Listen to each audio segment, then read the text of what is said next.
لیکن اگر مراد یہ ہے کہ غیب نسبی مراد ہے کہ کچھ چیزیں ایسی ہیں کہ جو فلاں ہستی جانتی ہے، تو اس پہ اوپر پھر ڈیبیٹ ہو سکتی ہے، وہ ہو سکتا ہے کہ وہ جانتا بھی ہو اور سکتا ہے نہ بھی جانتا ہو، ایسا ممکن ہے۔ تو عالم الغیب، اللہ مطلقاً غیب کو جانتا ہے، اللہ تعالیٰ سے کوئی بھی چیز چھپی ہوئی نہیں ہے، اور یہ خاصہ کسی اور کا نہیں ہے، ٹھیک ہے۔ تو اگر جو یہ کہتے ہیں نا کہ فلاں بھی غیب جانتا ہے، فلاں بھی غیب، اب اگر تو ان کی مراد ہے کہ وہ غیب جو اللہ نے اپنے لیے، یعنی جس غیب کے علم کا اس بات اللہ نے اپنے کے لیے کیا، اگر وہ یہ کہتے ہیں تو پھر وہ کافر ہو جاتے ہیں۔ لیکن اگر غیب نسبی ان کی مراد ہے کہ فلاں فلاں ہستی یہ بھی جانتی ہے وہ بھی جانتی ہے، یعنی مطلق غیب کی بات نہیں کرتے، تو پھر اس کے اوپر بات ہو سکتی ہے کہ اس کی بات درست بھی ہو سکتی ہے، غلط بھی ہو سکتی ہے۔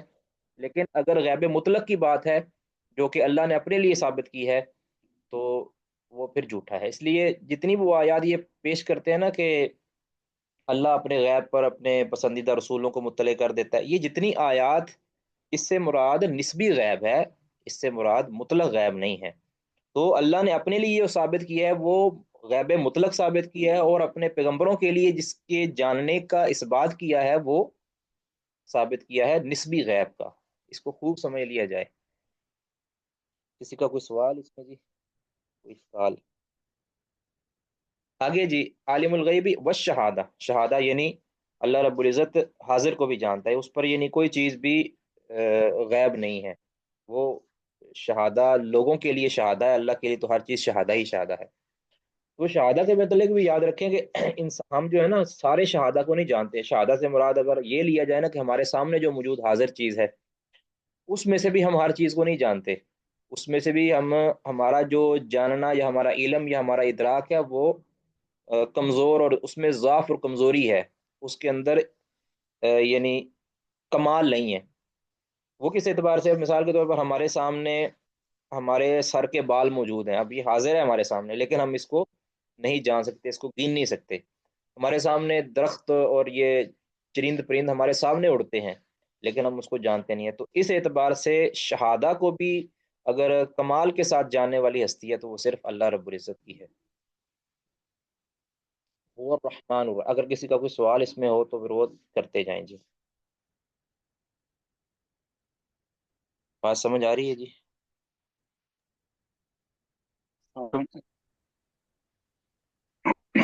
ایک سوال تھا اس میں، جی جی۔ کیا جو ایسا ہے جو مطلق غیب کا معنی قائل ہو کہ اللہ کے علاوہ بھی کوئی مطلق غیب جانتا ہے؟ جی میں آپ کے سوال سمجھا نہیں، آپ شروع میں آپ نے کیا فرمایا؟ آواز کٹ گئی تھی۔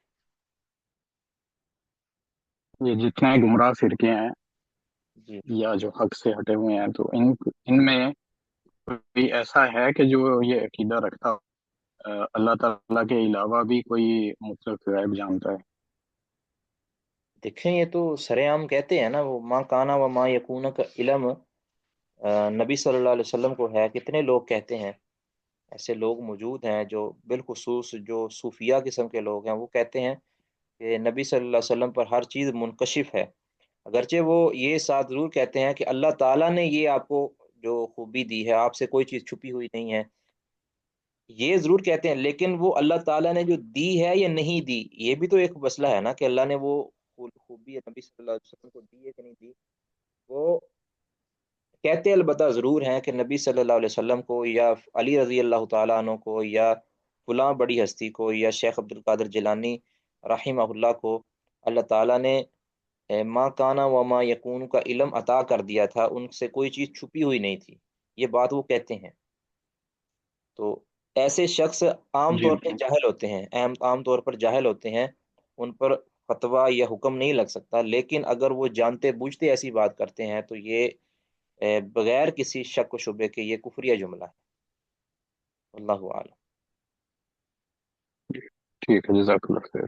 وہ الرحمن الرحیم، آگے جی الرحمن ہے اور رحیم ہے۔ الرحمن اور رحیم پر پہلے ہم ویسے بات کر بھی چکے ہیں، یہ اللہ تعالیٰ کے دو نام ہیں جو رحم سے، صفت رحمت، یعنی معنی اس کا کیا ہوگا؟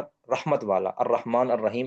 اب اس کے اندر یہ فرق یہ تو نہیں ہے، یاد رکھیں کہ جس طرح بعض ملحد صفت لوگ کہہ دیتے ہیں کہ یہ جی محمل کلمے ہیں، جس طرح ہوتا ہے نا کہ چٹا سفید جسے ہم کہتے ہیں. اب چٹا کے تاکید کے لیے یا کہہ لیں یا ایک محمل لفظ ہے. لال سرخ، لال بھی وہی معنی ہے، سرخ کا بھی وہی معنی ہے. چٹا سفید کا مطلب ہی تو کئی ظالموں نے یہ تک لکھ دیا کہ الرحمن الرحیم معنی ایک ہی ہے. اللہ تعالیٰ نے اس کو یعنی ایک میں ان میں سے محمل ہے، جیسے چٹا سفید ہوتا ہے نا، نعوذ باللہ، اس طرح الرحمن الرحیم ہے، یعنی دونوں کا ایک ہی مطلب ہے. اب اس میں موجود تو صفت رحمت ہی دونوں کے اندر ہے، یعنی اس کا مادہ تو یہی ہے، لیکن ان میں فرق ہے. وہ فرق ہمارے سمجھ میں آئے یا نہ آئے یہ الگ بات ہے. ٹھیک ہے.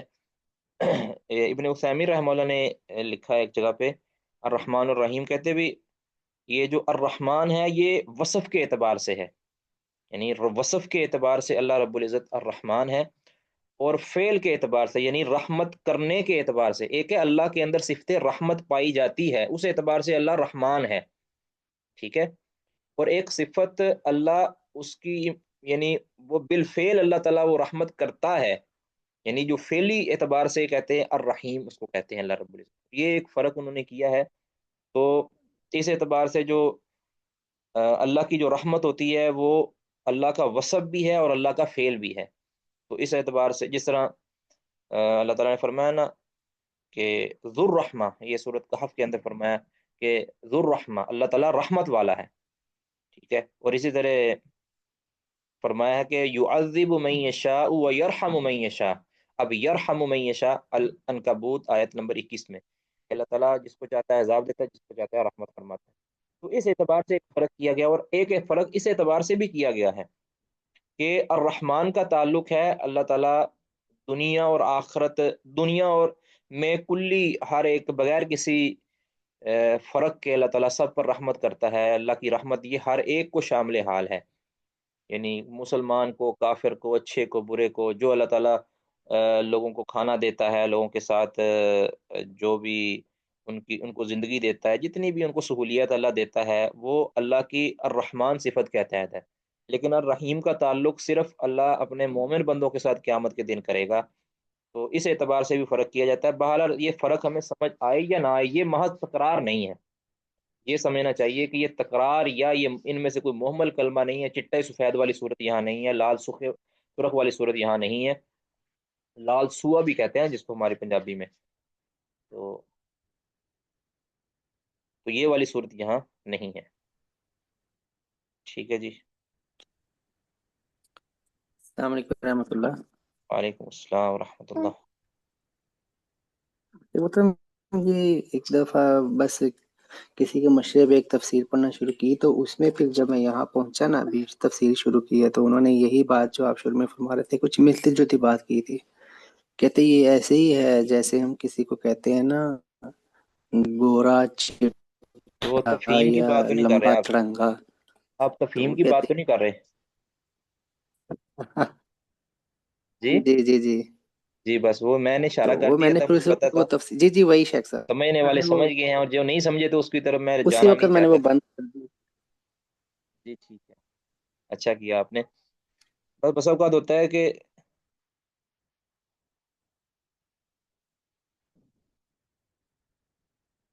اچھا یہ تاجور بشیر صاحب فرما رہے ہیں کہ رحیم صفت مشبہ ہے اور اس میں دوام پایا جاتا ہے، اور رحمان صفت اسم مبالغہ ہے، اس میں مبالغہ پایا جاتا ہے. دیکھیں ایک بات یہ ذہن میں رکھیں کہ اللہ رب العزت کی تمام صفات نا اس میں دوام ہے، اس میں انقطاع نہیں ہے.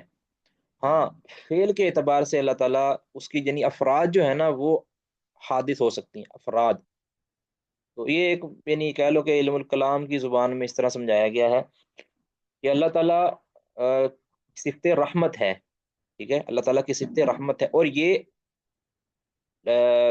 ما زال یعنی ما زال ہمیشہ سے ہے اور ہمیشہ رہے گی. یہ اللہ تعالیٰ کے ساتھ جو لائق صفت ہے یہ صفت رحمت یہ رہے گی. اب اللہ بالفعل اس کو پرفارم کرتا ہے، اس کو یعنی بالفعل کرتا ہے وہ صفت جو اس کا مستحق ہوتا ہے اس کو عطا کرتا ہے، کسی کو نہیں عطا کرتا. تو ایسا ہو سکتا ہے. باقی یہ ظاہر ہے کہ لغوی اعتبار سے دوام اور مبالغہ یہ پایا جاتا ہے، ایسا ہو سکتا ہے. باقی اس میں کی تو رحیم جی جی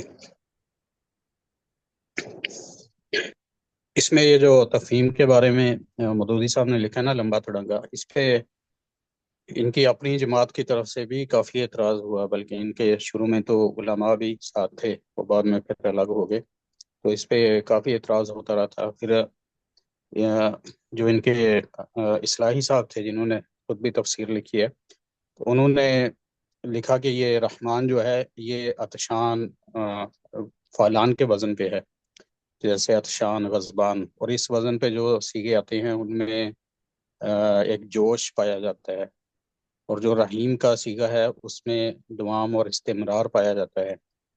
تو اس لیے انہوں نے اس کا مطلب یہ بیان کیا کہ رحمان کا مطلب یہ ہے کہ اس کی رحمت جوش مار رہی ہے، اور رحیم کا مطلب یہ ہے کہ وہ نہ صرف جوش مار رہی ہے بلکہ اس میں ہمیشگی بھی ہے۔ تو یہ بات کس حد تک صحیح ہے شیخ؟ یہ اصل میں دیکھیں وہی یعنی اہل کلام کی طرز پر یہ سمجھانے والی باتیں ہیں۔ ہمارے جو اہل سنہ مفسرین ہیں وہ اس طرح کی باتیں نہیں کرتے، یعنی جہاں تک اللہ کے رب العزت کی صفات کو سمجھنے میں یعنی کسی خرابی کا باعث نہیں بنتے نا، وہاں تک وہ بات کرتے ہیں۔ پھر جب وہ دیگر چیزوں یعنی دیگر لغتوں اور دیگر تفسیروں اور دیگر جناب کلاموں کے ذریعے سمجھنے کی بات کرتے ہیں نا، جس طرح یہ چٹا سفید ہے یا لمبا تڑنگا، اس طرح کی جب کمپیریزن کر کے بات کرتے ہیں نا تو پھر معاملہ خرابی کی طرف جل جائے۔ وہ اپنے طرف سمجھانا چاہتے ہیں۔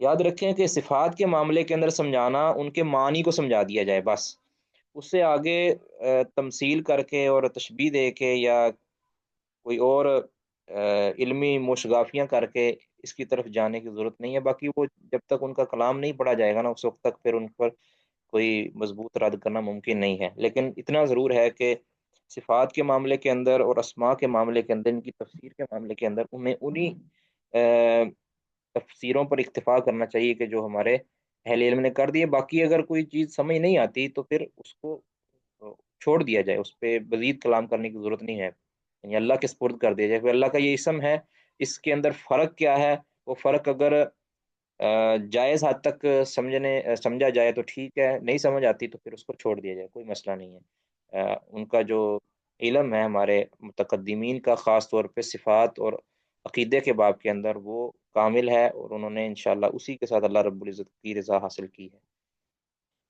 بہرحال شیخ محترم ایک اور چیز بھی اس میں کہ جیسا کہ انہوں نے یہ فرمایا کہ الرحیم دوام ہے، اس کا فرق یہ ہے رحمان اور رحیم میں کہ الرحیم دوام ہے، تو پھر تو نعوذ باللہ یہ ماننا بھی ہو سکتا ہے کہ الرحمان میں دوام نہیں ہے، جبکہ اللہ تعالیٰ کی جتنی بھی صفات ہیں ان میں دوام ہے۔ یہ تو یہ بات ایک بنیادی ہے کہ اللہ تعالیٰ کی کوئی بھی صفت وہ یعنی کسی وقت بھی معطل نہیں ہوتی، وہ اس میں دوام پایا جاتا ہے، یعنی اللہ کی وہ صفت رہتی ہے۔ ہاں بسا اوقات وہ صفت پھیلی ہوتی ہے، اس کے افراد حادث ہوتے ہیں، لیکن وہ اللہ تعالیٰ کی صفت رہتی ہے، یعنی ہر وقت اللہ رب العزت کی وہ صفت ہے، اللہ سے کبھی وہ صفت چھینتی نہیں ہے، یا اس میں کمزوری نہیں آتی، یا اس میں تعطل نہیں آتا، اتنا تو ہے۔ باقی اس میں مزید میں کچھ نہیں کہہ سکتا فی الحال۔ شیخ محترم، یہ جو جن صاحب نے یہ چٹا گورا لکھا ہے، تو اگر وہ یہ لفظ استعمال نہ کرتے، صرف وہ یہ کہتے کہ ان میں ترادف ہے، یہ رحمان اور رحیم ہے، جی تو پھر یہ کیسا تھا؟ کیا شیخ محترم اللہ کے اسماء میں ترادف ممکن نہیں ہے؟ ہاں ممکن ہے، اللہ تعالیٰ کے اسماء کے اندر ترادف ممکن ہے، لیکن یہ یاد رکھیں کہ جب ایک جگہ پہ ذکر کیا جائے نا، جب اللہ تعالیٰ نے کوئی بھی چیز کو ایک جگہ پہ ذکر کیا ہے نا، تو اس میں ترادف کی بجائے یہ کہہ دیا جائے نا کہ اس میں ظاہری طور پہ ترادف ہے، لیکن لازمی طور پر اس کے اندر اللہ رب العزت نے یعنی کوئی نہ کوئی فرق رکھا ہوگا، وہ فرق ہماری سمجھ میں آ جائے تو درست ہے، نہیں تو اس کا علم اللہ کے سپرد کر دیا جائے، کہ نا۔ ویسے تو ترادف ہوتا ہے اللہ تعالیٰ کی صفات کے اندر، لیکن وہ معنوی طور پر اس کی آگے مزید اس میں کوئی لغوی فرق ہو سکتا ہے، اس کے اندر کوئی تفسیر کے اندر کوئی تھوڑا فرق ہو سکتا ہے، یا اس کے اندر کوئی خاص یا عام کا معاملہ ہو سکتا ہے، ایسا ہو سکتا ہے۔ جس طرح کئی ایک صفات آگے بھی آئیں گی، ان کے اندر بھی اس طرح کا کوئی معاملہ موجود ہے کہ خاص یا عام والا معاملہ اس کے اندر بھی ہوتا ہے۔ لیکن انہوں نے تو جس پیرائی کے اندر بات کی ہے نا، وہ تو انہوں نے کہا کہ یہ محمل انداز میں جو ہے نا، یہ محمل کلمہ ہے، یہ چٹا سفید اس طرح کے، یہ تو یعنی کہہ لیں کہ درست بات نہیں ہے، واللہ اعلم۔ بہرحال یہ الرحمن اور رحیم اس میں نکلتی تو صفت رحمت ہی ہے، باقی اس میں یہ اللہ تعالیٰ کے اسماء ہیں، اور تمام کے تمام اللہ کے اسماء، اس طرح کے اس آیت کے اندر بھی، اس تینوں آیات کے اندر 15 اسماء اللہ تعالیٰ کے ذکر کیے گئے ہیں۔ کوئی بھی اللہ کا اسم ایسا نہیں ہے کہ جو صفت سے خالی ہو۔ ہاں یہ ہو سکتا ہے کہ اللہ تعالیٰ کی کچھ صفات ایسی ہیں کہ جس سے اسماء نہیں نکالے جا سکتے، اسماء کا اشتقاق نہیں ہوتا، لیکن تمام کی تمام اللہ کے اسماء حسنہ جو ہیں، اس کے اندر ایک نہ ایک صفت پائی جاتی ہے۔ وہ کوئی بھی اس میں اللہ کے اسماء میں سے کوئی بھی اسم ایسا نہیں ہے کہ جو صفت سے خالی نہ ہو۔ بہرحال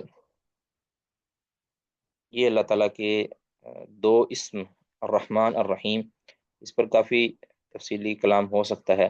بہرحال ہم جو اہل سنہ والجماعت اس میں جو بات کرتے ہیں کہ ہر وہ صفت کہ جو اللہ کے لیے ثابت ہو جائے، اس کا ہم اللہ کے لیے اس بات کرتے ہیں، یا اللہ کے رسول اللہ کے لیے ثابت کر دیں تو ہم اس کا اس بات کریں گے۔ اس کی تعطیل، اس میں تکییف، اس میں تمثیل، اس میں تشبیہ والا معاملہ ہم نہیں کریں گے۔ اور یہ کسے کہتے ہیں، کون یہ کرتے ہیں، یہ باتیں ہم آگے جا کے کریں گے، جیسا کہ ابن عثیمین رحمہ اللہ نے اپنے اس عقیدۃ اہل سنہ والجماعہ کے رسالہ کے اندر آگے جا کے کی ہے، تو اسی وقت ہم اس پر تفصیلی بات انشاءاللہ کریں گے۔ باقی یہ جو اللہ رحمت کرتا ہے، اب یہ رحمت انسان بھی کرتا ہے۔ اب انسان کی رحمت کرنا، انسان کا الراحمون یرحمہم الرحمن، ایک حدیث آتی ہے نا، الراحمون یرحمہم الرحمن، کہ رحم کرنے والوں پر ہی رحمان رحم کرتا ہے۔ ٹھیک ہے، تو اب یہ رحم کرنا یہ انسان کی بھی صفت ہے اور بندوں کی بھی صفت ہے۔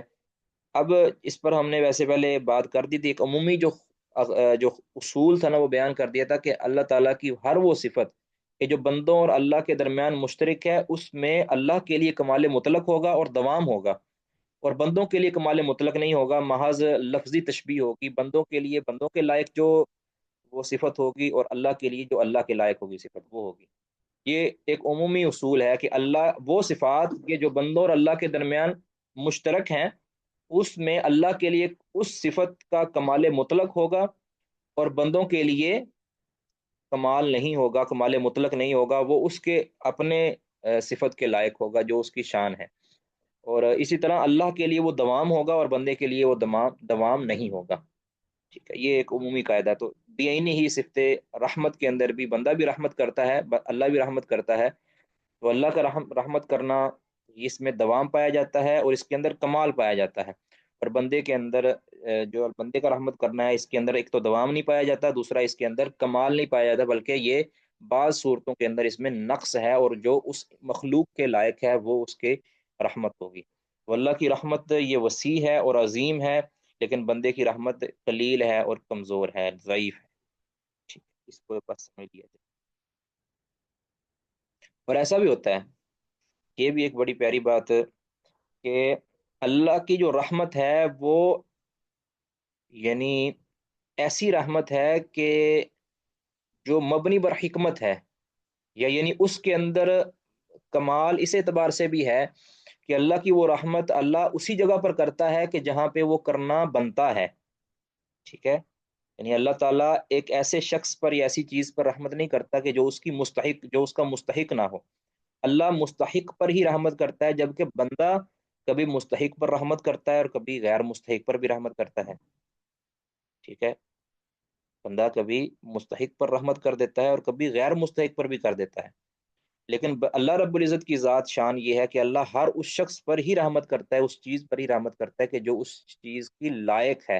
یعنی اللہ کی رحمت کے اندر کمال کی حکمت پائی جاتی ہے، جو ہماری سمجھ میں آئے یا نہ آئے الگ، لیکن ہم نے عقیدہ یہ رکھنا ہے کہ اللہ نے یہ جو رحمت کی ہے، یہ اللہ رب العزت نے اپنے یہ اللہ نے کوئی کہہ لیں اپنی کمزوری دکھا کر رحمت نہیں کی، بلکہ اللہ رب العزت نے یہ رحمت اپنی کمال حکمت کے تحت کی ہے، اور یقینی طور پر اللہ کی نظر کے اندر یہ بندہ اس رحمت کا مستحق تھا، اسی لیے کی ہے۔ اور جبکہ بندہ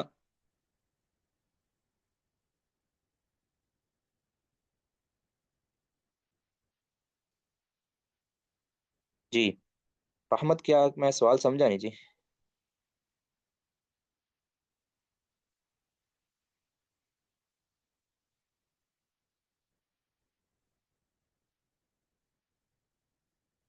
اب مثال اس کی دیکھیں، اب رحمت، بندے کی رحمت کی رحمت کے بات ہوتی جی معنی جی شاید تاجوار بھائی رحمت کا من رحمت کا دیکھیں، کیا ہے، کہتے کس رحمت کا مفہوم یعنی کسی کے ساتھ اچھا کرنا، اور کسی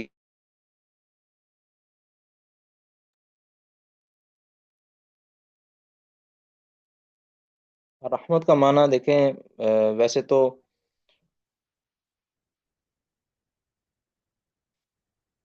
جی رحمت کا مطلب مخلوق کے لیے جب استعمال کیا جائے گا تو اس میں نرمی، شفقت، اس طرح کی محبت والا معاملہ پایا جاتا ہے۔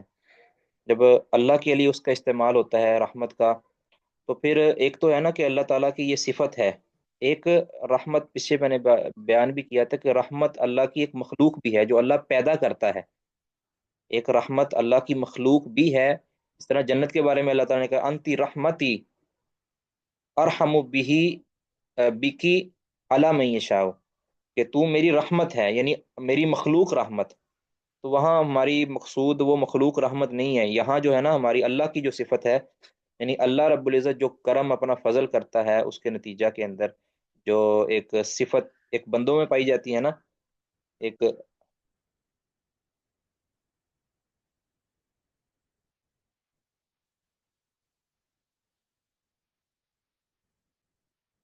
نہیں وہ دیکھیں اس میں فرق دیکھیں، یہ لکھا ہے نا جب لوگ رحمت کی تفسیر اس کے لوازم سے کرتے ہیں تو مجھے خطا کہتے ہیں جی، یقیناً وہ رحمت کا انکار کرتے ہیں، یعنی رحمت کی تعویل کر کے اس کو جو ہے نا اس کے لوازم سے معنی کرتے ہیں۔ ہم کہتے ہیں کہ رحمت کے لوازم ہیں، رحمت کے لوازم ہے، لیکن اللہ کی یہ صفت ہے، اللہ تعالیٰ رحمت کرتا ہے۔ اب یہ رحمت کے نتیجے میں اللہ رب العزت پھر لوگوں کو بخش بھی دیتا ہے، اس کے نتیجے میں اللہ رب العزت لوگوں پر فضل بھی کرتا ہے، گناہ بھی معاف کر دیتا ہے، کچھ بھی وہ رحمت کے لوازم ہیں، رحمت کے نتیجے ہیں، وہ تو اس کا تو انکار نہیں ہے نا کسی کو بھی۔ لیکن یہ کہ اللہ رحم کرتا ہے، اللہ شفقت کرتا ہے، اللہ اس کے لوازم جس طرح کہ محبت کرتا ہے، تو وہ اس کے لوازم ہیں، لیکن اللہ کی صفت رحمت موجود ہے باقاعدہ۔ اب وہ رحمت بندوں کی رحمت کی طرح نہیں ہے جو اللہ کی جو صفت رحمت ہے، بندوں کی رحمت کے اندر نقص اور انقطاع ہے، اور اس میں ضعیف اور کمزوری ہے، لیکن اللہ کی رحمت کے اندر کمزوری نہیں ہے، اس کے اندر کوئی ضعف نہیں ہے، اس کے اندر کوئی انقطاع نہیں ہے، بلکہ وہ کمال مطلق رکھنے والی رحمت ہے۔ ٹھیک ہے جی، اچھا جی، یعنی لغت کے اندر جو رحمت ہے اللہ تعالیٰ کے لیے بھی وہی رحمت ہے، لیکن اللہ کے لیے اس میں کمال ہے، بندوں کے لیے اس میں کمال نہیں ہے۔ باقی جو اللہ کی مخلوق رحمت ہے اس کی آگے تفسیریں الگ الگ ہیں، وہ اللہ نے جنت کو بھی کہا ہے کہ انتی رحمتی، تو وہ اللہ کی مخلوق رحمت ہے جس کو اللہ نے پیدا کیا ہے۔ اور یہ جو ہے نا صلہ رحمی کے نتیجے کے اندر جو اللہ نے فرمایا کہ رحم کو کہا ہے کہ تو مجھ سے ہے، وہ جو رحم ہے، رحم جو اللہ نے پیدا کیا جس کو، وہ اللہ کی مخلوق رحمت میں سے ہے۔ ٹھیک جی، کوئی کسی کا سوال اس کا بھی اور کوئی؟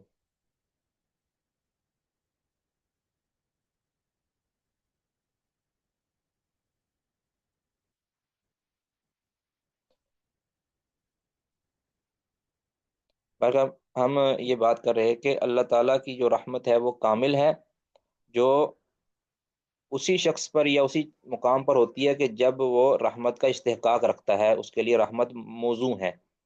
اس طرح اللہ تعالیٰ فرماتے ہیں نا کہ وَيَرْحَمُ مَن يَشَاءُ، اللہ تعالیٰ رحم فرماتا ہے جس پر چاہتا ہے، ٹھیک ہے، جبکہ بندے کی رحمت وہ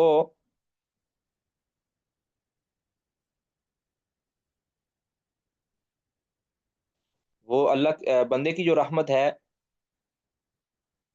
وہ کبھی مستحق پر ہوتی ہے جو واقع رحمت کے لائق ہوتا ہے، کئی بار غیر مستحق پر بھی ہو جاتی ہے، ٹھیک ہے۔ اس طرح ایک افغانی جس نے زنا کیا ہے، ٹھیک ہے، ایک نمازی پرہیزی اور بڑا نیک اور پارسا آدمی ہے اور رشتہ دار ہے، سارا کچھ اس کے اندر پورا ہے، لیکن کبھی اس نے زنا کر لیا۔ اب حق کیا بنتا ہے کہ اس کے اوپر حد نافذ کی جائے، لیکن اب کیا کہتے ہیں جی، یہ بڑا نیک پارسا ہے، اب اس کے اوپر جی شہوت نے غلبہ پا لیا، اس نے زنا کر لیا، شادی شدہ ہے یہ، تو کوئی حرج نہیں جی، اس کو چھوڑ دو، اس کو بخش دو۔ اب ایک یہ جو رحمت ہے نا، اس کے اوپر رحم کہو، تو اب یہ جو رحمت ہے یہ مخلوق کے لائق ہے، مخلوق اب اس جگہ پہ رحمت کا کوئی حق نہیں بنتا کہ اس کا کیس عدالت میں آ گیا ہے اور یہ سارا کچھ، اب اس پر رحمت کا کوئی معنی نہیں بنتا۔ اب اگر کوئی اس کی نیکی کو دیکھتے تقوی کو دیکھ کر رحمت کرے گا تو یہ اس طرح ہے کہ یہ غیر مستحق پر رحمت کی گئی ہے، اللہ کی نظر میں یہ رحمت کوئی حیثیت نہیں رکھتی، اللہ ایسی رحمت نہیں کرتا، کیونکہ اب وہ وہاں رحمت کا استحقاق نہیں رکھتا۔ اس لیے فرمایا سورہ نور میں آیت نمبر 2، جب یہ زانی کی سزا بیان کی گئی تو فرمایا ولا تاخذکم بہما رأفۃ فی دین اللہ، اب اس دین یعنی اس حدود کو نافذ کرنے کے اندر تمہیں کسی کی کوئی نرمی یا رحمت یہ تمہیں نہ آم پہنچے، ٹھیک ہے، تمہیں وہ رحمت نہ پکڑ لے یا تمہیں وہ بخشش یا کوئی وہ نرم دلی تمہیں جو ہے نا آ نہ پکڑے، بلکہ تم نے اس پر اللہ کی حد کو نافذ کرنا ہے، یہی اس پر رحمت ہے، ٹھیک ہے، اس سے اس کے گناہ معاف ہو جائے گا اور سارا اس کا کفارہ ہو جائے گا۔ یعنی انسان کئی بار ایسی شخصیت پر رحمت کر دیتا ہے کہ جو وہ رحمت کا مستحق نہیں ہوتا، لیکن اللہ رب العزت کی رحمت، جس پر بھی اللہ رحمت کرتا ہے وہ رحمت کے لائق ہوتا ہے، یعنی اللہ نے وہ کسی ایسی چیز پر رحمت نہیں کی ہوتی کہ جو وہ رحمت کے لائق نہیں، کیونکہ اللہ تعالیٰ کی ہر عمل ہر فعل اللہ تعالیٰ کا کمال حکمت پر مبنی ہے، بس اس میں تھوڑا سا یہ سمجھ لیں۔ الرحمن الرحیم ہو گیا، عالم الغیب والشہادہ هو الرحمن الرحیم۔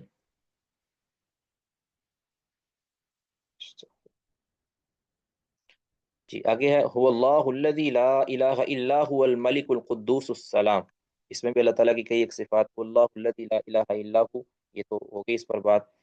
آگے ہے الملک، یہ اب یہ هو اللہ الذی لا الہ الا هو، اس کو دوبارہ لایا گیا ہے مزید تاکید کے لیے کہ اللہ تعالیٰ اس میں صفات کا ذکر، اللہ تعالیٰ اسماء کا ذکر کر کے اور اس میں جو مستلزم صفات ہے اس کا ذکر کر کے ساتھ اپنی الوہیت کا ذکر بھی کر رہا ہے کہ ان صفات اور ان اسماء کے حامل ذات کا استحقاق ہے کہ اسی کو الہ مانا جائے، یہ تاکید کے لیے دوبارہ اللہ تعالیٰ اسی جملے کو، اسی الوہیت کے اقرار کو اللہ تعالیٰ لے کر آئے ہیں۔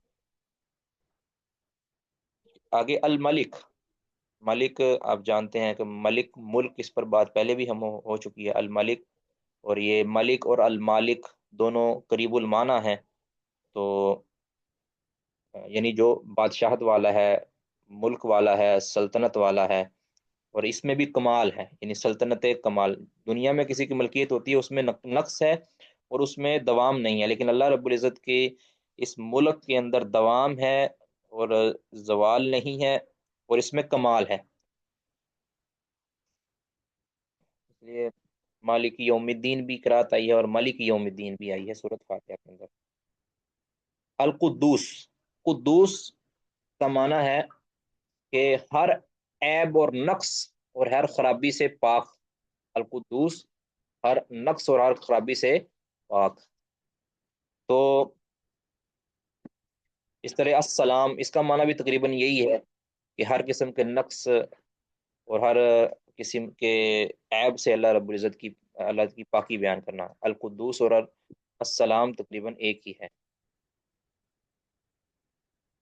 جس طرح صحابہ کرام رضوان اللہ علیہ مجمعین کہا کرتے تھے نا، یعنی السلام علی اللہ، ٹھیک ہے، اللہ پر سلامتی ہو، یہ صحیح بخاری وغیرہ کے اندر جو حدیث ہے، تو نبی صلی اللہ علیہ وسلم نے فرمایا تھا کہ لا تقولوا السلام علی اللہ، تم اللہ پر سلام من عبادی، یہ نہ کہا کرو کہ اللہ پر اس کے بندوں کی طرف سے سلام ہو، تو لین اللہ هو السلام، کیونکہ اللہ خود سلام ہے.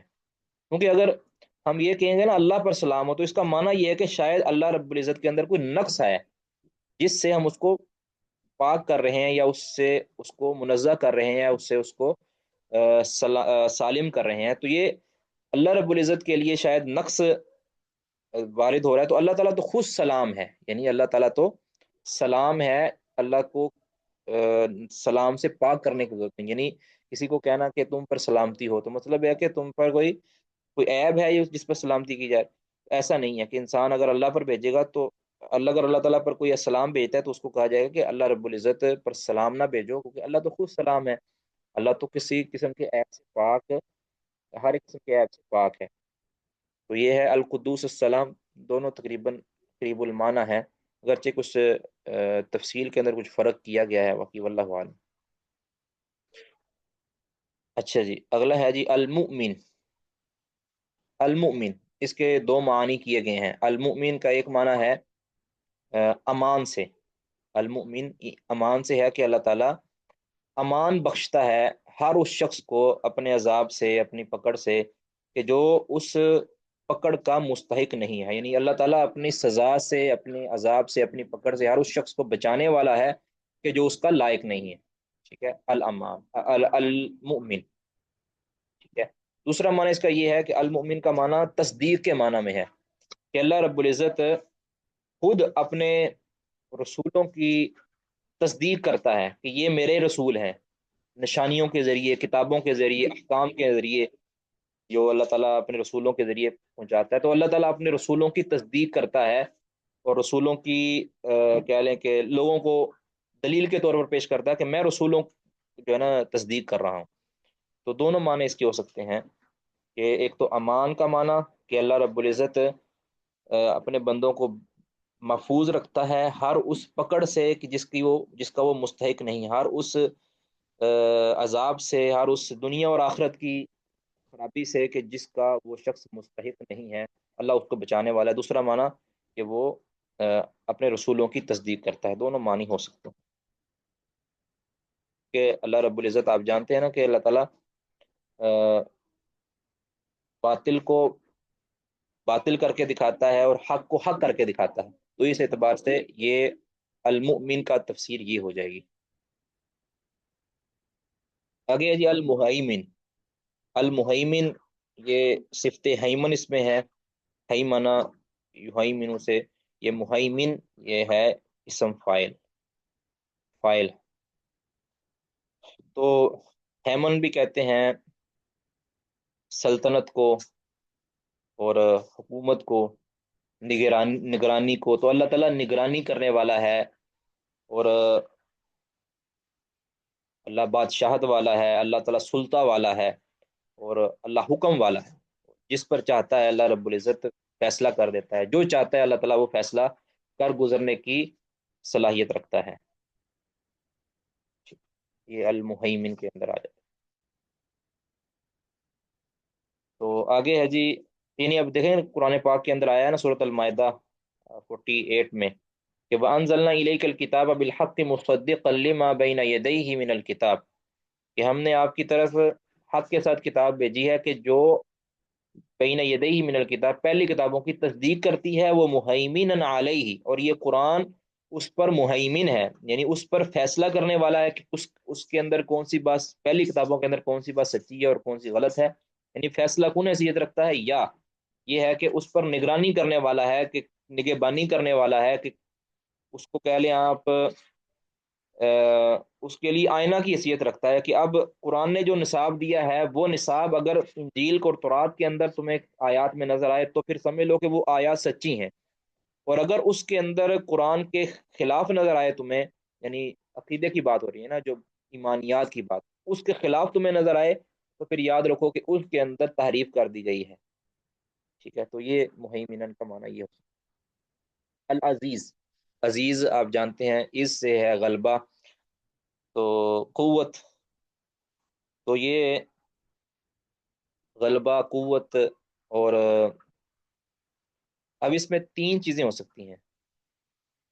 اس میں تین چیزیں، العزیز کا معنی کے اندر تین چیزیں آ سکتی ہیں۔ ایک تو ہے کہ اللہ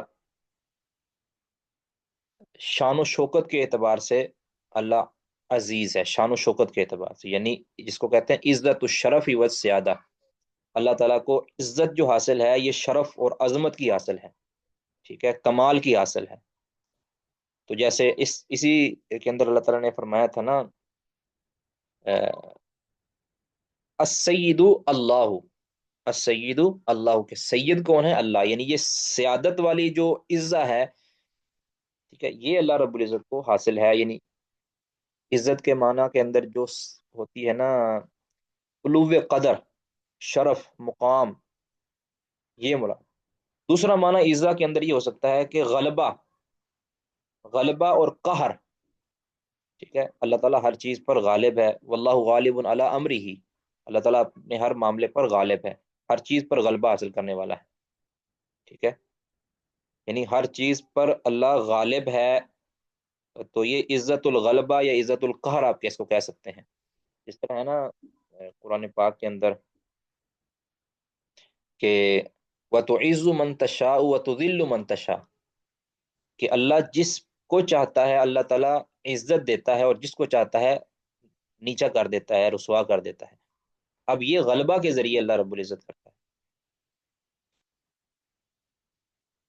تو یعنی عزیز کا معنی یا عز کا معنی جو ہے یہ غلبہ کے طور پر بھی استعمال ہوتا ہے، جس طرح منافقین نے کہا تھا نا سورہ منافقون کے اندر آیت نمبر 8 یقولون لئن رجعنا الى المدینة لیخرجن الاعز منها الاذل، کہ نکال لے گا اعز، یعنی اس سے مراد ان منافقوں نے اپنے آپ کو خود لیا تھا، عبداللہ بن ابی منافق نے، الاعز جو زیادہ غالب ہے وہ نکال دے گا، منہا اس مدینہ سے، الاذل زیادہ کم تروں کو۔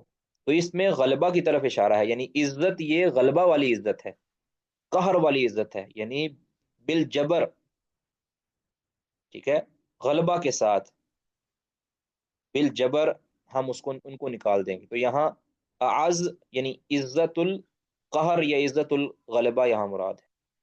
اور تیسرا جو ہوتا ہے عزت الامتناع، یعنی کسی چیز کو اپنے سے دور کرنے کا جو غلبہ ہے، کسی چیز کو اپنے سے دور کرنے کا جو غلبہ ہے یا عزت ہے، وہ مراد ہے کہ اللہ تعالیٰ ہر قسم کے نقص اور عیب کو اپنے سے دور ممتنع کرتا ہے، ٹھیک ہے، اللہ تعالیٰ اپنے بارے میں ہر قسم کے عیب اور نقص سے خود کو دور رکھتا ہے، یہ والا عزت بھی ہو سکتا ہے۔ بہرحال جو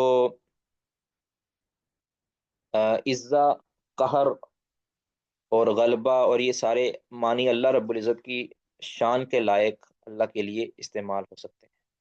العزیز کا مطلب یہ ہے کہ اللہ تعالیٰ غالب ہے۔ اب غلبہ کے اندر جو قہر بھی آ سکتا ہے، اللہ کی علو شان بھی آ سکتی ہے، یعنی اپنی شان کے اعتبار سے اللہ تعالیٰ غالب ہے، اپنے قہر اور اپنے قہر کے اعتبار سے اللہ تعالیٰ غالب ہے، یا اللہ رب العزت اس معاملے میں غالب ہے کہ اللہ اپنے پاس اپنے اندر کوئی نقص پیدا نہیں ہونے دیتا، اللہ کے اندر کوئی نقص نہیں آتا۔ انسان ہے نا، انسان اپنے سے نقص کو دور کرنے میں کئی بار ناکام ہو جاتا ہے۔ مثلا دیکھیں ایک شخص جو چاہتا ہے کہ میں بیمار نہ ہوں، پوری کوشش کرتا ہے، لیکن کئی بار بیماری اس پر غالب آ جاتی ہے۔ یا ایک انسان ہے کہ جو فل کوشش کرتا ہے، ایکسرسائزیں بھی کرتا ہے، سارا کچھ کرتا ہے کہ میں اپنے اندر بڑھاپا نہیں آنے دوں گا، لیکن اس کے اندر بڑھاپا آ جاتا ہے۔ تو انسان اپنے اس جو عیوب سے لڑنے کے لیے کوشش کرتا ہے، لیکن وہ عیوب سے ہار بھی جاتا ہے۔ اللہ رب العزت کے لیے ایسا نہیں، اللہ کو غلبہ حاصل ہے، مطلق غلبہ حاصل ہے کہ اللہ کے اندر کوئی نقص یا عیب آ ہی نہیں سکتا۔ اور علو شان، اللہ تعالیٰ ہر چیز پر عالی ہے، ہر چیز پر بلند ہے، شان کے اندر، مقام کے اندر۔ اور دوسرا اگر آپ دیکھیں غلبہ اور قہر کے اعتبار سے کہ انسان اپنے دشمن سے لڑتا ہے اور دشمن پر کبھی غالب آ جاتا ہے، کبھی مغلوب بھی ہو سکتا ہے، لیکن اللہ رب العزت کو یہ مطلق جو عزت القہر حاصل ہے کہ اللہ تعالیٰ پر کوئی بھی غالب نہیں آ سکتا، اللہ رب العزت ہر ایک پر غالب۔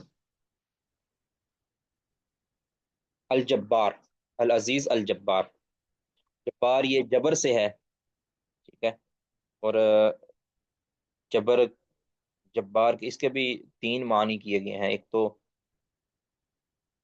ایک تو ہے جبر، یہ جبر کے تین معنی کیے گئے۔ ایک تو ہے جبروت کے معنی میں، سبحان ذی الجبروت والملکوت۔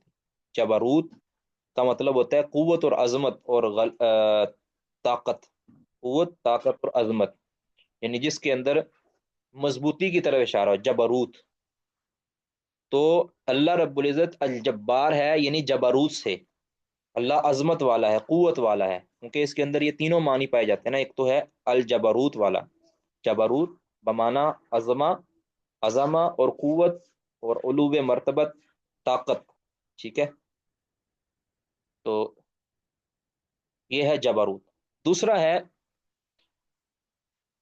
جبر کا مطلب آپ جانتے نا، جبر کا مطلب ہوتا ہے کسی نقصان کو پورا کرنا، نقصان کو ختم کرنا، ٹھیک ہے، کسی نقصان کی تلافی کرنا۔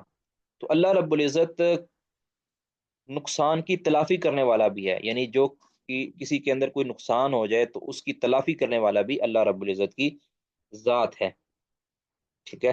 کتنے ایسے لوگ ہیں کہ جو نقصان کے اندر جائیں تو اللہ رب العزت ان کی تلافی کر دیتا ہے، کوئی بیماری کے اندر جائیں تو اللہ ان کو صحت دے دیتا ہے۔ تو یہ بھی اللہ رب العزت کے لیے معنی ثابت ہو سکتا ہے، جبار ہے، اللہ تعالیٰ تلافیاں کر سکتا ہے، ٹھیک ہے۔ اچھا جی، تیسرا ہے جی معنی جبر کا معنی ہوتا ہے علو، بلندی، ٹھیک ہے، بلندی، یہ بھی معنی اس کا کیا گیا ہے۔ الجبار پھر اللہ رب العزت کا معنی کیا ہوگا کہ اللہ تعالیٰ بلند ہے، یعنی یہ بھی ایک معنی کیا گیا ہے۔ جو پہلے دو مشہور معنی کہ اللہ تعالیٰ کے لیے جبروت ثابت ہے، ٹھیک ہے، جبار اللہ تعالیٰ کے لیے جبروت ثابت ہے کہ اللہ جبروت والا ہے۔ تیسرا ہے کہ اللہ تعالیٰ نقصان کی تلافی، جبر سے ہے نا، نقصان کی تلافی کرنے والا، تو الجبار اللہ تعالیٰ کا۔ لیکن یاد رکھے کہ دیگر صفات اور اسماء کی طرح اللہ رب العزت کے لیے بھی اس میں کمال ہے اور بندے کے لیے اس میں نقص ہے۔ اگر جبر بندے کے لیے استعمال ہو، یعنی یہ معنی اگر بندے کے لیے استعمال، بندے کا ویسے الجبار نام نہیں اس طرح رکھا جائے گا، لیکن اگر جبر کا معنی بندے کے لیے استعمال ہو تو اس کا اندر نقص اور انقطاع پایا جائے گا، دوام نہیں پایا جائے گا، لیکن اللہ رب العزت کے لیے کمال اور دوام ہوگا۔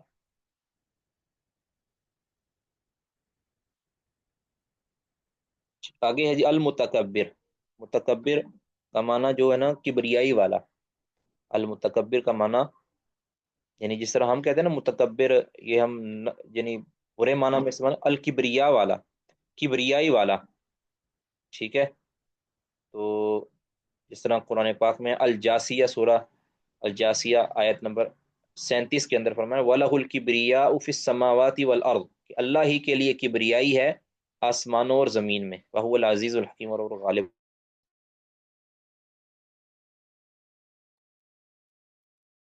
اصل میں ہمارے ادھر موسم خراب ہے، بارش والا موسم تھا تو انٹرنیٹ کا پرابلم بڑھ رہا ہے۔ المتکبر یعنی جو کبریائی والا ہے، وَلَهُ الْكِبْرِيَاء، اللہ تعالیٰ کے لیے کبریائی ہے، جس طرح سورۃ الجاسیہ میں نے بیان کر دیا۔ تو یہ کبریائی صرف اللہ رب العزت کے لیے ہے، جو مطلق کبریائی ہے، لیکن مخلوق کے لیے یہ کبریائی ہے نا، یہ درست نہیں ہے، ٹھیک ہے۔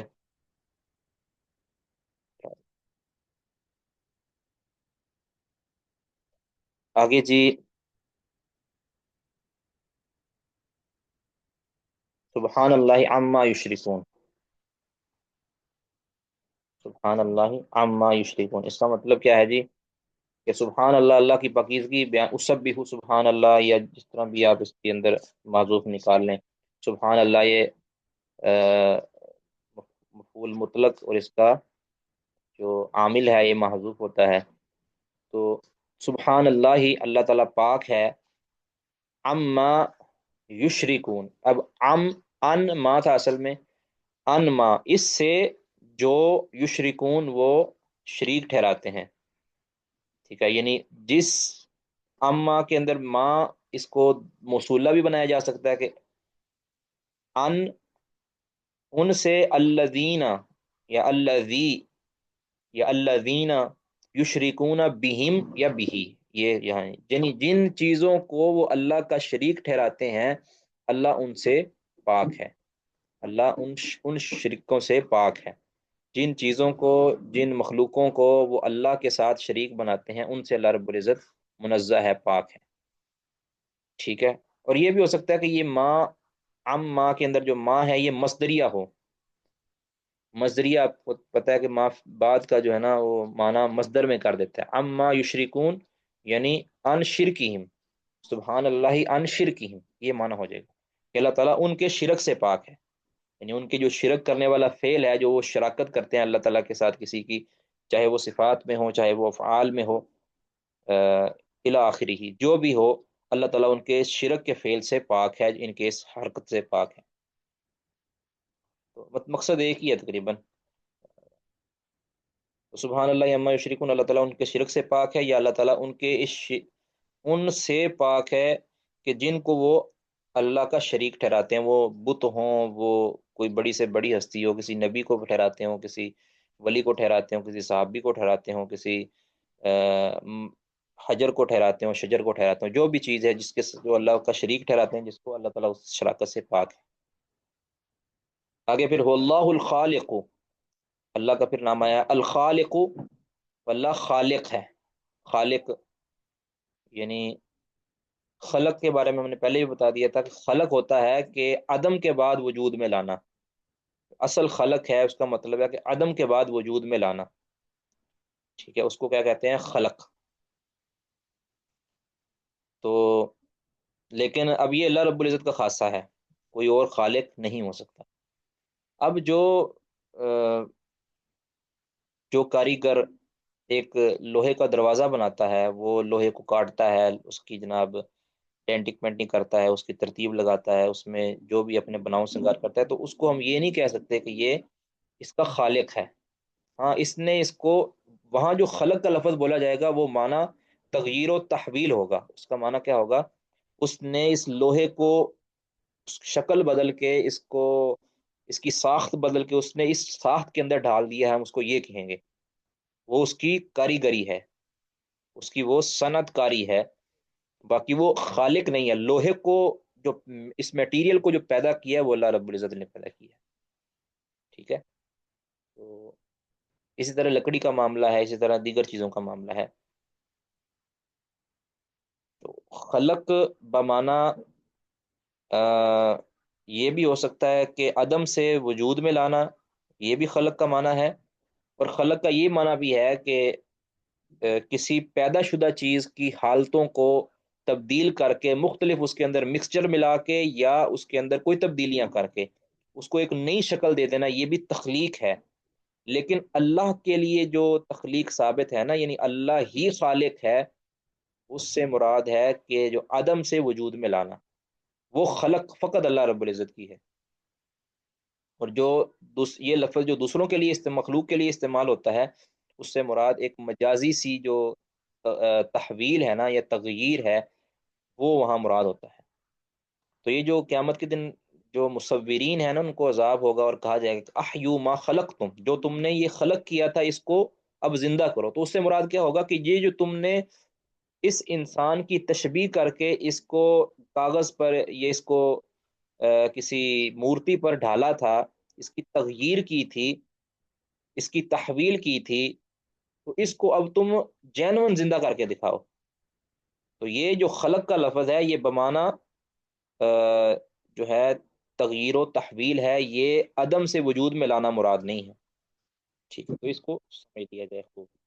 اللہ الخالق ہے، خالق یعنی عدم سے وجود میں لانا ہے، یعنی اول الوہلہ پیدا کرنا ہے۔ اس طرح الباری کا معنی بھی یہی ہے، الباری کا معنی بھی یہی ہے۔ تو یہ کہا جاتا ہے کہ باری کے اندر یہ چیز ہوتی ہے کہ جس کو کسی مثال یا کسی تشبیہ پر پیدا نہ کیا جائے، یعنی اس کی سابقہ کوئی مثال موجود نہ ہو، بغیر کسی دیکھے اس کو نئے سرے سے پیدا کرنے کو الباری کہتے ہیں، ٹھیک ہے۔ باری کس کو کہتے ہیں کہ جس کو نئے سرے سے وجود میں دیا گیا ہو، اس کی پہلے مثال موجود نہ ہو۔ تو بہرحال یہ معنی کیا جاتا ہے، لیکن واللہ عالم۔ المصور، مصور تصویر کشی کرنے والا، مصور کسی چیز کو کسی صورت پر بنانے والا۔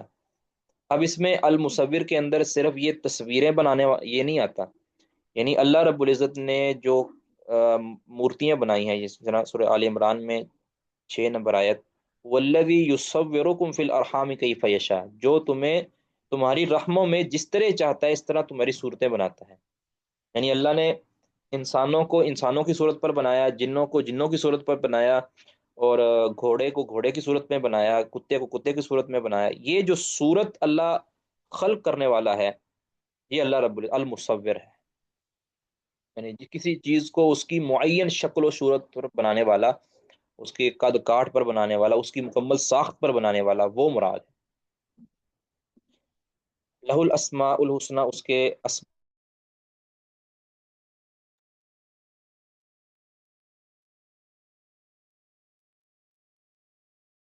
تو لہ الاسماء الحسنی، اسی کے اچھے اچھے ناموں کے لہو، یہ خبر مقدم ہے اور آگے الاسماء الحسنی یہ مقدم ہے، تو اس میں تاکید پیدا ہو جاتی ہے۔ یسبح لہ ما فی السماوات و ما فی الارض، اسی کے لیے تسبیح بیان کرتی ہے اور کرے گی اور ہمیشہ کرتی رہی ہے، ما فی السماوات، ہر وہ شے جو زمینوں میں ہے، اور والارض، اور جو آسمانوں میں ہے اور جو زمین میں ہے، وہ العزیز الحکیم، اور وہ غالب اور حکمت والا ہے۔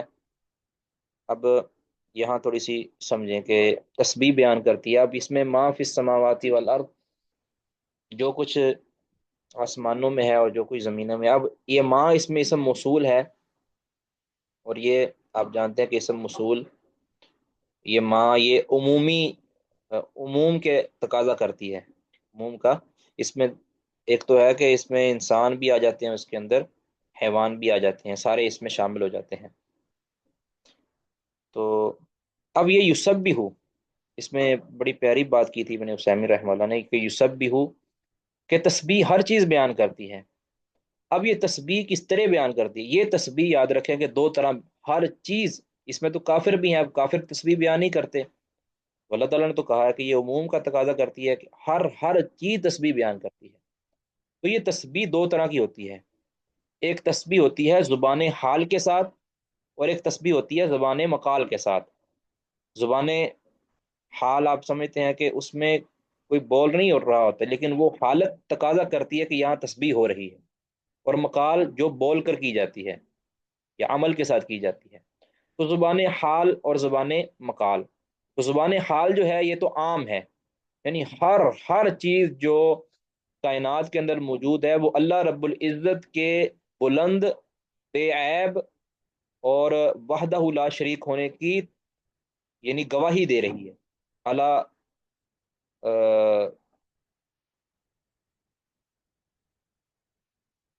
اس طرح ہے جی، وہ شعر ایک، تدل علی انہ واحد، کہ زمین میں موجود ہر شے وہ گواہی دیتی ہے، وہ دلالت کرتی ہے کہ اللہ ایک ہے، یعنی ہر چیز، وہ حتیٰ کہ مشرک اور کافر کے جو اللہ کو مانتے نہیں ہے، ایک ملحد، کہ اگر اس کو دیکھا جائے، اس کی حالت، اس کی جو حالت ہے، اس کی شکل و صورت ہے، وہ بھی گواہی دیتی ہے کہ اس کا ایک صانع ہے، اس کو ایک بنانے والا ہے، یعنی اس کی حالت گواہی دے رہی ہے، اللہ کی تسبیح بیان کر رہی ہے کہ یہ جو جس خالق نے اس کو بنایا، اب گرچہ اس کا کوئی اقرار نہیں کرتا، ایک کافر بھی اللہ رب العزت، اس کی حالت بھی یہ تقاضا کرتی ہے کہ اللہ رب العزت منزہ، ٹھیک ہے۔ اور دوسرے اب یہ کہہ سکتے ہیں کہ جو کافر کی حالت ہے وہ اللہ رب العزت کی تسبیح بیان کرتی ہے، ٹھیک ہے، یعنی جو اس انسان کے اندر اللہ رب العزت نے تخلیق رکھی ہے، جو اس کی شکل و صورت رکھی ہے، یا اس کے اندر جو اللہ نے کوالٹی رکھی ہے، یہ گواہی دے رہی ہے، اس کی کوالٹیاں گواہی دے رہی ہیں کہ اللہ رب العزت منزہ ہے، اللہ کی تسبیح ہے، ٹھیک ہے۔ یہ گویا تسبیح دو طرح کی ہو رہی ہے، ایک تسبیح بلسان الحال اور ایک تسبیح بلسان المقال، یعنی زبان حال کے ساتھ بھی تسبیح ہو رہی ہے اور زبان مقال کے ساتھ بھی تسبیح ہو رہی ہے۔ زبان حال کے ساتھ تو کائنات کی ہر شے تسبیح کرتی ہے، یہ کھلنے والی صبح ہو، کھلنے والا پھول ہو، اور نکلنے والا سورج ہو، چاند ہو، تارے ہوں، سارے اللہ رب العزت کی موجودگی اور اللہ کے وحدہ لا شریک، اللہ کے غالب اور اللہ رب العزت کے یعنی مہیمن اور اللہ رب العزت کے قاہر ہونے کی گواہی دیتی ہیں کہ اللہ کی ذات بڑی مضبوط ہے، بے عیب ہے، نقص سے پاک ہے۔ یہ تسبیح یعنی ان کی حالت، ایک نظام، یہ ساری چیزیں یہ تقاضا کرتی ہیں کہ اللہ رب العزت وحدہ لا شریک ہے، اللہ ہر طرح کے نقص سے پاک ہے۔ دوسری تسبیح وہ ہے مقال کے ساتھ، زبان مقال کے ساتھ جو تسبیح ہے وہ ساری کائنات نہیں کرتی، بلکہ وہ مخلوقات میں سے تو ساری مخلوقات کرتی ہیں سوائے کافروں کے، یعنی کافر جن و انس کے علاوہ سارے کے سارے اللہ رب العزت کی تسبیح اور تنزیہ کرتے ہیں۔ کافر اور مشرک وہ اللہ رب العزت کی پاکیزگی بیان نہیں کرتے، بلکہ وہ اللہ کے ساتھ شریک ٹھہراتے ہیں۔ اس کے علاوہ جتنی بھی مخلوقات ہیں، اشجار ہیں، حجر ہیں، شجر ہیں، جتنی بھی چیزیں ہیں، وہ ساری کی ساری اللہ کی تسبیح زبان حال کے ساتھ بھی کرتے ہیں اور زبان مقال کے ساتھ بھی کرتے ہیں۔ اس طرح سورۃ بنی اسرائیل آیت نمبر 44 میں ہے، اللہ رب العزت نے فرمایا تسبح له السماوات السبع والارض ومن فیہن، کہ ساتوں زمینیں اور آسمان اور ان میں موجود ہر مخلوق، ہر شے وہ اللہ کی تسبیح بیان کرتی ہیں۔ وَإِن مِّن شَيْءٍ إِلَّا يُسَبِّحُ بِحَمْدِهِ، اور کوئی بھی چیز ایسی نہیں ہے کہ جو اللہ کی تسبیح حمد کے ساتھ نہ کرتی ہو، سب کرتے ہیں۔ وَلَكِن لَا تَفْقَهُونَ تَسْبِيحَهُمْ، لیکن تم ان کی تسبیح کو سمجھ نہیں سکتے۔ اور پھر رسول اللہ صلی اللہ علیہ وسلم نے کے سامنے کھانا رکھا گیا اور صحابہ نے کھانے سے تسبیح کی آواز بھی سنی۔ اس کا مطلب ہے کہ زبان حال کے ساتھ تو کرتی ہے نا ہر چیز تسبیح، زبان مقال کے ساتھ بھی کرتی ہے ہر چیز اللہ کی تسبیح کرتی ہے، چاہے وہ ہمارے لیے اچھی ہے یا بری، ہر چیز کرتی ہے۔ ٹھیک ہے، چرند پرند، حلال جانور، حرام جانور، مکروہ جانور، غیر مکروہ جانور، ہر طرح کی مخلوقات وہ تسبیح کرتی ہے، وہ ہمیں سنائی دے یا نہ سنائی دے۔ اللہ تعالیٰ نے سنائی بھی، یعنی سنایا بھی ہے صحابہ کو، تاکہ ایک مہر ثابت ہو جائے۔ اور رسول اللہ صلی اللہ علیہ وسلم نے فرمایا تھا صحیح مسلم کے اندر، جس طرح حدیث ہے نا، آپ نے فرمایا کہ میں مکہ کے اس پتھر کو بھی جانتا ہوں جو مجھے سلام کیا کرتا تھا۔ ٹھیک ہے، یہ دیکھیں ہم ہر چیز کی تسبیح کے قائل ہیں کہ وہ تسبیح کرتی ہے، زبان حال کے ساتھ بھی، زبان مقال کے ساتھ بھی، لیکن جو کافر ہیں وہ زبان حال کے ساتھ، زبان مقال کے ساتھ اللہ کی تسبیح نہیں کرتے۔ بس یہ چیز سب فرق سمجھ لیجیے، مومن انسان اور جن یہ زبان حال کے ساتھ بھی تسبیح کرتے ہیں اور زبان مقال کے ساتھ بھی کرتے ہیں۔ تو اس اعتبار سے آپ کہہ سکتے ہیں کہ کائنات کے اندر زبان حال کے ساتھ ہر چیز تسبیح کرتی ہے، جس کو شے کہتے ہیں، جس کو مخلوق کہتے ہیں، وہ زبان حال کے ساتھ اللہ کی تسبیح کر رہی ہے، لیکن زبان مقال کے ساتھ کافروں کے علاوہ ساری مخلوقات تسبیح کر رہی ہے، کافر نہیں کرتے۔ وہو العزیز الحکیم، اور اللہ تعالیٰ عزیز ہے، حکیم ہے، اس کا معنی ہو گیا حکیم یعنی حکمت سے، حکمت والا ہے۔ آواز نہیں آ رہی؟ یہ آپ کی آواز نہیں آئی مجھے۔ ابھی کچھ ہے آواز ٹھیک ہے نہیں؟ جی آ رہی ہے آواز۔ شیخ صاحب اس رہنمائی میں ہے کہ ایسی مخلوق کے تعالیٰ جس چیز کو انسان نے ہاتھ سے بنا دی ہے نا، جیسے کرسی ہے، میز ہے، فکر کا روڈ ہے، تو ان کے بارے کیا نظریہ؟ چیزیں بھی تسبیح کرتی ہیں جی، ہر چیز۔ وَإِن مِّن شَيْءٍ إِلَّا يُسَبِّحُ لَهُ، اس کا تقاضا ہے کہ ہر چیز جو اللہ کی بنائی ایک منٹ ہوئی شیخ ہے محترم، جی جی جی ایک منٹ، یہ شیخ ارشاد اللہ قصری صاحب حافظ اللہ نے تو یہ بات فرمائی ہے نا، لیکن کچھ کھٹک رہی تھی، تو پھر میں نے سوال کیا کچھ محققین سے نا، انہوں نے کہا کہ اب ایک کٹا ہے وہ رینگ رہا ہے، تو کیا پتا ہے کہ وہ کھانا مانگ رہا ہے یا آگے سے جانور مانگ رہا ہے، کسی کو کوئی پتہ ہے؟ تو کس چیز اس کا یہ وجہ سے یہ دوبارہ ہر بتائیے، چیز کا مطلب دوبارہ بتائیے گا۔ یہی کہ ہر مخلوق جو ہے وہ تسبیح کرتی ہے، ہاں تو جی، اب وہ جی، تو شیخ ندیم ضعیف صاحب نے مجھے کہا کہ بھائی یہ اب ایک مثال ہے، کٹے کی مثال لے لے، وہ جب بولتا ہے تو یہ نہیں پتا کہ وہ بھوک سے بول رہا ہے یا وہ مطلب کہ جانور کے لیے بول رہا ہے، تو یہ ہر چیز کا مطلب صرف ہر چیز کا مطلب اسی طرح نہیں لیں گے کہ ہر چیز، تو بس یہ کہ اللہ نے جو فرما دیا وہ اس پہ ایمان رکھیں، تو یہ ان کا کہنا ہے۔ جی ہر چیز، چاہے وہ اس کی شیخ آواز محترم ہے، ہر چیز ہر چیز دیکھیں کی نا، آواز ہے یا ایسے نہیں ہے۔ اس میں تو کوئی ایسی چیزیں بھی ہے جن کے اندر بدبو ہے، تو یہ بات تھوڑی سی جی سمجھ بے میں نہیں شک، آتی نا، جی دیکھیں، کچھ بدبودار چیزیں ہیں، کچھ نجس چیزیں ہیں، دیکھیں جیسے ہوا ہمیں کا خارج ہونا ہے۔ ہم اتنی ڈیپلی نہیں جائیں گے، آپ زیادہ ڈیپ چلیں گے۔ ہم نے بس یہ عقیدہ رکھنا ہے کہ اللہ رب العزت کی ہر چیز تسبیح کرتی ہے، جو شے ہے نا، جو مخلوق ہے وہ اللہ کی تسبیح کرتی ہے، زبان حال کے ساتھ بھی اور زبان مقال کے ساتھ بھی۔ اب اس میں کوئی دیکھیں، لوگ بڑی دور چلے جائیں گے، اس طرح ہم نہیں کہہ سکتے، ٹھیک ہے؟ بس اسی پر اکتفا کرنا چاہیے۔ نے یہ مغالطہ ڈال دیا نا، وہ اسپیکر پہ بات کر رہے، کہتے ہیں اسپیکر کا جو راڈ ہے انہوں نے انگوٹھے کے ساتھ، انگلی سک کے ساتھ اس کو چھن چھن کیا، تو کہتے ہیں یہ دیکھیں یہ بھی تسبیح کر رہی ہے، تو یہ تو مغالطہ نہیں، تو علماء غلط نے ہے نا ڈالا نا جی، یہ تسبیح دیکھیں، ہمارے اللہ ذہن میں تو تعالیٰ یہ نے سوال ہے۔ تسبیح جو ہے نا، تسبیح کے لیے زبان کا ہونا ضروری نہیں ہے، پہلی بات تو یہ ہے، اس کے لیے آواز کا ہونا ضروری نہیں ہے۔ جو بے جان چیزیں جو پڑی ہے، مٹی ہے مثال کے طور پر، یہ تو نہیں بولتی نا، مٹی بولتی نہیں ہے۔ یہ جو اسپیکر کو چھن چھن کروایا ہے نا، یہ تو ہم نے کروایا ہے۔ وہ ہر چیز جو مخلوق ہے، جو خلق ہے، اللہ نے ہمیں خبر دی ہے کہ وہ تسبیح کرتی ہے، وَلَٰكِن لَا تَفْقَهُونَ تَسْبِيحَهُمْ، تم ان کی تسبیح کی کیفیت کو نہیں سمجھ سکتے، کس طرح تسبیح کرتی ہے تم نہیں سمجھ سکتے، تو پھر ہم کیسے سمجھ جائیں؟ جب اللہ نے کہا کہ تم نہیں سمجھ سکتے تو ہم نہیں سمجھ سکتے، بس اس کو ہم کافی سمجھ لیں گے، ٹھیک ہے نا جی؟ کوئی بھی چیز ہے، اللہ نے فرمایا کہ وہ تسبیح کرتی ہے، وہ تسبیح کس طرح کرتی ہے؟ بول کر کرتی ہے، آواز کے ساتھ کرتی ہے، نہیں کرتی، اس کی زبان کیا ہے؟ کوئی کہہ سکتا ہے کال تو بھی، یہ تو دیکھو، یہ میں نے ٹہنی توڑی ہے، یہ تو میں نے مسواک توڑی ہے، اور مسواک کے اندر میں مسواک کر کے اس کو پھینک رہا ہوں، اس کو میں جناب غلط جگہ پہ پھینک رہا ہوں، تو پھر وہ تسبیح کرتی ہے۔ ہم کیا کہیں گے؟ بس عمومی بات یہ ہے کہ ہم جز کی طرف نہیں جائیں گے کہ چیز بھی کرتی ہے، کہ ہر چیز تسبیح کرتی ہے، اس کی کیفیت کیا ہے یہ اللہ کے علم میں ہے، ہمیں اس کا علم نہیں ہے۔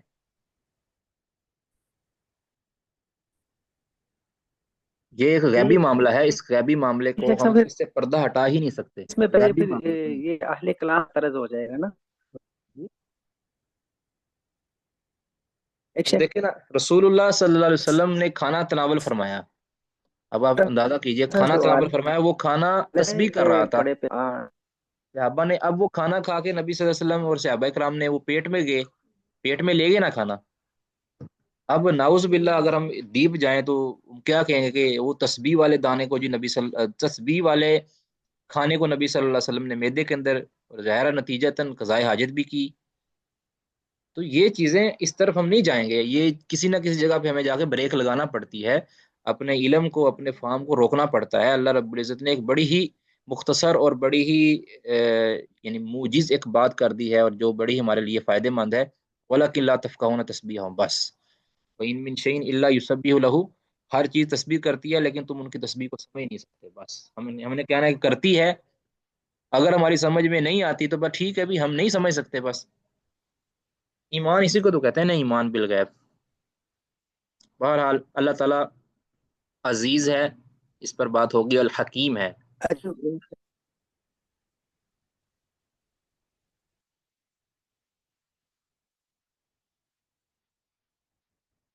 اللہ تعالیٰ عزیز ہے اور الحکیم ہے۔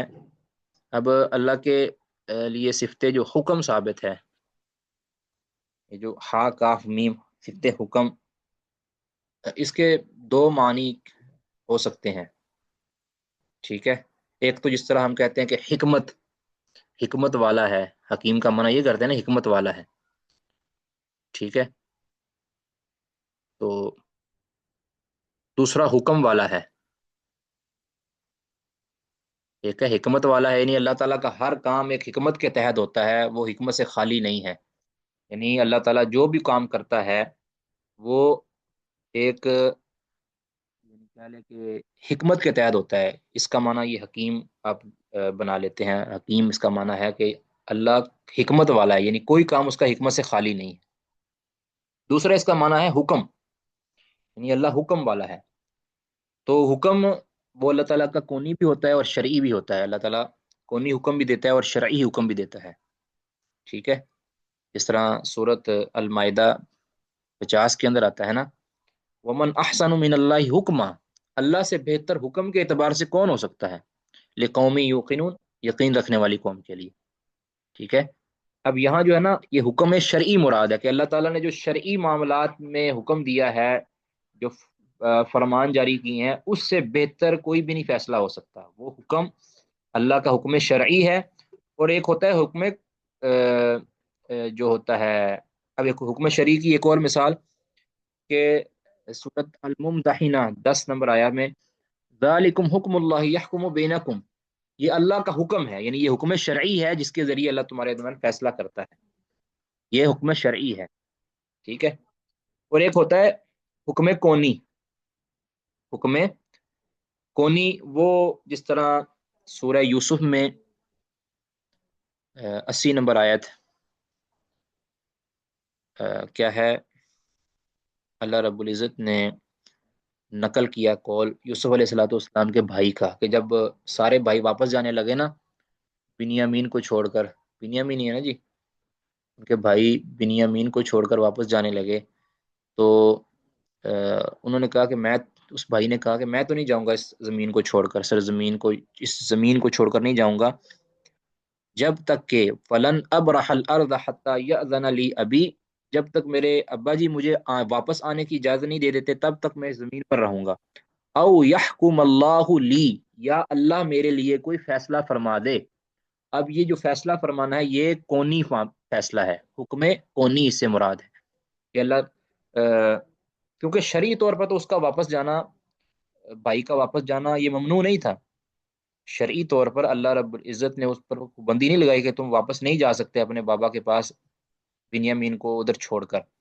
شرعی طور پر کوئی پابندی نہیں تھی، لیکن کونی یہ کہہ رہے ہیں کہ اللہ تعالیٰ میرے لیے کوئی فیصلہ فرما دیں. ٹھیک ہے. تو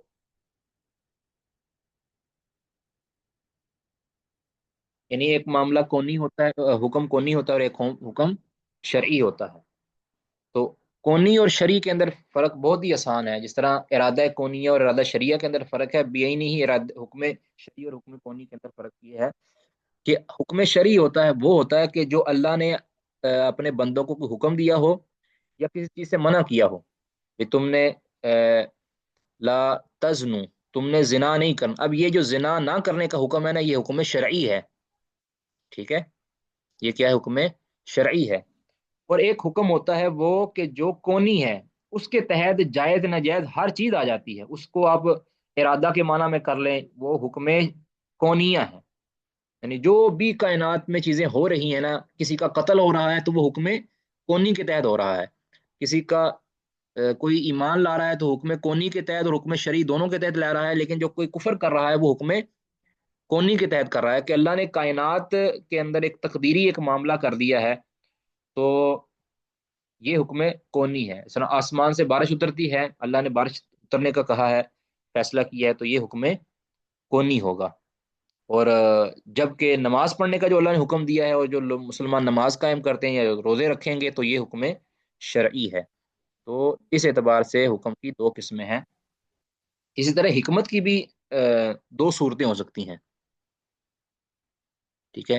اس پر کافی تفصیل اہل علم نے لکھی ہے، رکھی ہے، کافی اس کی تفصیل ہے. حکم کونی اور حکم شرعی یہ آپ سمجھ جائیں. اور حکم کے پھر دو معنی، ہا کاف میم بادہ کے جو ہے نا دو معنی کہ ایک تو مطلب حکمت سے کہ اللہ تعالیٰ حکمت والا ہے، ہر چیز کو اپنے خاص. اب اس میں بھی ایک حکمت شرعیہ آپ بنا لیں تو ایک حکمت کونیہ بنا لیں کہ کوئی بھی چیز اللہ کی حکمت سے خالی نہیں، لیکن جو ایک حکمت شرعیہ وہ اللہ کو محبوب ہوتی ہے. حکمت کونیہ کے لیے ضروری نہیں ہے کہ اللہ رب العزت کو محبوب بھی ہو. ٹھیک ہے. بالکل ارادہ کونیہ اور ارادہ قدریہ والی صورت ہے. خلاصہ یہ ہے کہ جو حکیم کا ہے، حکیم کا لفظ یہ حکم اور احکام یعنی دوسرے لفظوں میں حکیم کے معنی میں، حکمت کے معنی میں ہے، اور حکم فیصلہ کرنا اس کے معنی کے اندر ہے. اور پھر حکم اس کی دو کونی اور شرعی قسمیں ہیں، ٹھیک ہے. بہرحال اس میں کسی کا کوئی سوال ہے تو وہ کر سکتے ہیں.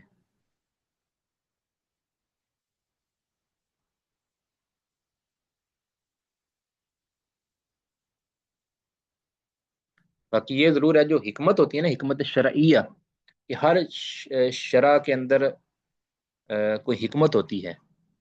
اب اس کی 3 صورتیں ہو سکتی ہیں. کبھی تو وہ حکمت بالکل واضح ہوتی ہے، ٹھیک ہے، وہ حکمت بالکل واضح ہوتی ہے، اللہ تعالیٰ نے کسی سے اس کو اوجل نہیں رکھا، ٹھیک ہے؟ یا اللہ تعالیٰ نے خود اس کو بتا دیا کہ اس کی یہ حکمت ہے، اس چیز کو مشروع کرنے کی حکمت یہ ہے، ٹھیک ہے. کبھی اب دیکھیں نا، جس طرح روزے کے بارے میں فرمایا، یا ایھا الذین آمنوا کتب علیکم الصیام کما کتب علی الذین من قبلکم لعلکم تتقون. اس کی اب حکمت یہ پیچھے بیان کر دی ہے، ایک فائدہ اس کا بیان کر دیا ہے کہ اللہ تعالیٰ تم میں تقوی پیدا کرنا چاہتا ہے. تو اس کے علاوہ بھی اور بھی کئی چیزیں ہیں جن کی حکمت اللہ نے پہلے خود ہی بیان کر دی ہے. تو یہ حکمت واضح ہے جو ہر ایک کو نظر آتی ہے. دوسری قسم کی حکمت وہ ہوتی ہے کہ جو کسی کو بھی نظر نہیں آتی، ہر ایک پر مخفی اللہ نے رکھی ہے. اللہ نے اس چیز کو ہر ایک پر مخفی رکھا ہے، تو اس کے اندر صرف اور صرف اللہ رب العزت کی عبودیت چاہیے، اللہ کی وہ بات ماننا ہے، اللہ کی اس بات کو تسلیم کرنا ہے. اس میں پھر حکمت کی طرف جانا، جب اللہ نے مخفی رکھی ہر ایک پر، تو پھر اس کی طرف نہیں کوئی جا سکتا. تیسری وہ ہوتی ہے کہ جو عوام پر یا جو جہلاء ہیں ان پر اللہ تعالیٰ وہ حکمت واضح نہیں کرتا، ان پر مخفی ہوتی ہے. لیکن جو علماء ہوتے ہیں، راسخین فی العلم ہوتے ہیں، ماہرین ہوتے ہیں، ان کو اللہ تعالیٰ وہ حکمت سے آشنا کروا دیتا ہے. تو ایسی بھی حکمتیں کوئی ہوتی ہیں، کچھ شریعت کے اندر کوئی ایسی حکمتیں بھی ہیں.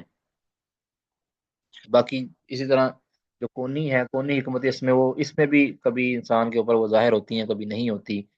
اسی طرح کبھی بالکل ظاہر نہیں ہوتی، کبھی ظاہر ہوتی ہیں، ہر ایک پر ظاہر ہو جاتی ہیں. کبھی ایسا ہے کہ بعض پہ ظاہر ہوتی ہیں، بعض پہ ظاہر نہیں ہوتی. یعنی شرعی ہو حکمت یا کونی ہو، اس میں یہ 3 کیٹیگریاں بنتی ہیں. لیکن ہمارے ذمہ صرف اور صرف یہ ہے کہ ہم اس بات پر ایمان لائیں کہ اللہ رب العزت حکیم ہے. تو یہ سورت حشر کی آخری آیات، اس کے اندر 15 اللہ رب العزت کے اسماء ہیں، اور ان 15 اسماء کے اندر اس کے اندر مستلزم صفات ہیں، مشتمل صفات ہیں، ان کا بھی اقرار اس میں ضروری ہے. کسی کا کوئی سوال مختصر، ورنہ ہم کلاس ختم کریں کے لیے بھی پھر تیاری طے کرنی. جی السلام علیکم شیخ محترم. وعلیکم السلام.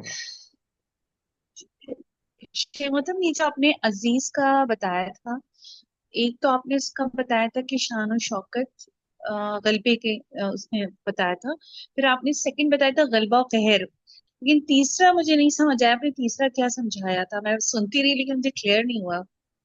وہ الوف کے بارے میں سمجھایا تھا کہ بلندی، جو عز کا، عزیز کی بات کر رہے ہیں نا. ایک تو بتایا تھا نا کہ جی جی. شان و شوکت میں بلندی، شان و شوکت کے اعتبار سے، دوسرا غلبے کے اعتبار سے، ہوں اور تیسرا بتایا کہ امتناع، یعنی اللہ تعالیٰ اللہ تعالیٰ اپنے سے عیوب کو ممتنع کرنے میں غالب ہے. انسان اپنے آپ سے نقائص اور عیوب کو ممتنع کرنے میں غالب نہیں ہے. ہر ایک کی یہ کوشش ہوتی ہے کہ میں ہر قسم کے عیب سے اپنے آپ کو دور رکھوں، لیکن وہ دور نہیں رکھ پاتا سارے عیوب کو، ٹھیک ہے. ایک دیکھیں نا، اگر آپ اس چیز کو دیکھیں، ایک انسان کہتا ہے کہ مجھے کبھی گھاٹا نہ پڑے، تو لیکن اس کو گھاٹا پڑ جاتا ہے. اب وہ جو گھاٹے والا عیب ہے وہ اس پر غالب آ جاتا ہے، وہ مغلوب ہو جاتا ہے. اللہ رب العزت کے لیے یہ چیز ممتنع ہے کہ اللہ اپنے آپ سے اپنے قریب عیب کو نہیں آنے دے سکتا، اللہ کے اوپر عیب غالب نہیں ہو سکتا. تو اس کو کہتے ہیں عزت الامتناع. سمجھے جی؟ ٹھیک ہے شیخ محترم، جزاک اللہ. بارک اللہ فیکم. سبحانک اللہم وبحمدک، اشہد ان لا الہ الا انت، استغفرک واتوب الیک. السلام علیکم ورحمۃ اللہ وبرکاتہ.